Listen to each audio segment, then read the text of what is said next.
thought much about newness? You know, it's the quality people talk about when they say a new broom sweeps clean or turn over a new leaf. Well, newness, like most things, has its good side and its bad, depending on how we look at it.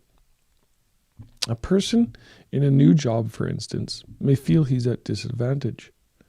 He may be nervous, uncertain of just what he's supposed to do and just how to do it. Sometimes he's bewildered by all that's going on around him.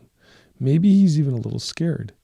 Even so, the person who's new to a business has a unique advantage over some of the other more seasoned women or men in the company. His job has a sparkle about it.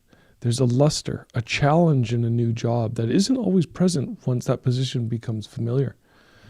Do you remember your first day at work? I do.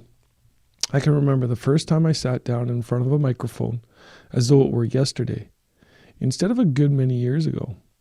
Even though it was a radio station so small they used an old walk-in refrigerator for a studio, to me it was one of the most exciting days of my life. I was scared and nervous, and I sounded like a man with his neck caught in a car door, but I was thrilled too.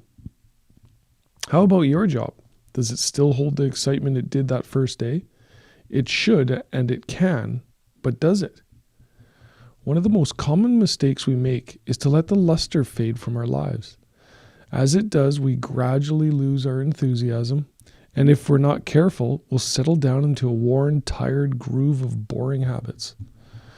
We become like oxen yoked to a mill, going around in circles with our eyes fixed only on the worn path of our feet. People who allow themselves to get in a rut usually don't realize that a rut is little more than a grave with both ends knocked out. Now, how can we stay out of this deadly rut? How can we keep our enthusiasm and maintain the luster in our lives instead of allowing it to fade with time and familiarity? The answer lies in reminding ourselves of things we already know, but sometimes tend to forget. A Chicago executive once told me how he maintained the luster in his job, how he charged the batteries during the early days of his career. Whenever overfamiliarity with his product and service or the negativism of some of his prospects or associates began to undermine his enthusiasm for what he was selling, he'd simply make a service call on one of his best customers. There he could reassure himself of the excellent results being realized through the use of his company's products. Then my friend would head out again with renewed confidence in himself, in his ability to be of service, and in the benefits he could deliver to every new prospect. You see, even though the everyday details of our work may seem old hat to us, we should remember that those we serve look forward eagerly to the product or service. A person may be indifferent about many things, but the things he spends his money on aren't among them. We shouldn't be indifferent either, and we won't be if we look at our product or service through the eyes of a happy customer. People are on stage every day. Like the actors in a Broadway play, they're sometimes required to say the same words and go through the same basic actions day after day and week after week. The professional actor learns his lines and movements and then performs the part every day, often twice a day for as long as the play will run. He can never allow himself to become bored with the role, any more than he can afford to become bored with our work. The actor knows his audience is a new one for every performance. What he is doing isn't boring to them. What does the actor do to maintain enthusiasm, to keep excitement in his acting? He studies and works. He continues to improve his role. He lives his part, constantly refining his timing and movements, forever finding ways to put even greater meaning into the words he must say. All of us are in the people business.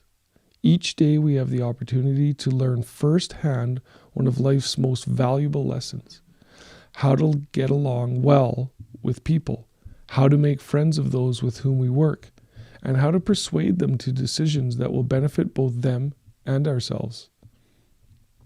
Our success in most any type of activity will always be an exact ratio to our ability to influence people. And the best way I know to influence people is to care enough, to know enough to serve them well. Sometimes we lose sight of the value of our work, and when we do, we lose the luster, not just from our work, but from our lives. So here are some more luster-restoring ideas you can use right now and every day from now on. 1. Understand that anything, no matter how exciting in the beginning, will grow. Not may grow, but will grow stale in time if we're not careful.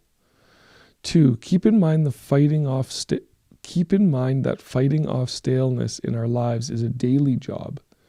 There's something you must do every day in order to keep vitality in your performance. It is simply the actor's technique. Live the part. 3. Realize that there's no such thing as a job without a future.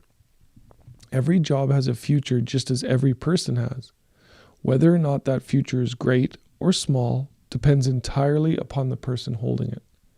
4. See the big picture. See your work in relation to the whole scheme of things. Your work is important to those you serve. Your success will depend on how well you provide that service. And 5, finally, keep developing your ability to see yourself and your work through the eyes of that most important person, the recipient. And remember, don't ever lose the luster.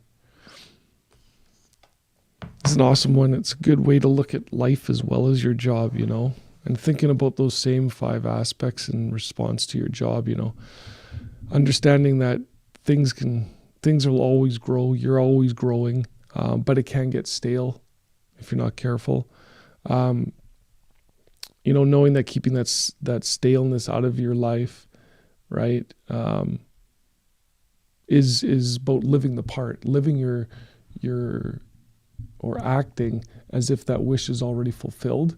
So setting goals and living from a place of that feeling of that goal already achieved will bring it to you, right? And continually moving towards more and more of those goals, right? Realizing that, your future can be exactly like your past unless you change your thinking, right? Your thinking changes your feelings change your actions, right? And then looking at the whole picture and stopping there for a moment and go, what do you want your life to look like? A lot of people don't take that time in their life to stop and go, what do I want? What is my dream life? So taking some time to know where you're going to do that, right? So seeing the bigger picture, and then looking through the eyes of yourself when you've realized that goal, looking at that and remembering that, that's the excitement, is working towards that goal. It's actually not achieving it. It's working towards it, which is the most exciting part of everyone's life. So maybe take a look at your life and just see where you are, and look at it and see if you're working towards that dream life that you've always wanted. All right, everyone, have an amazing day, and we'll see you tomorrow.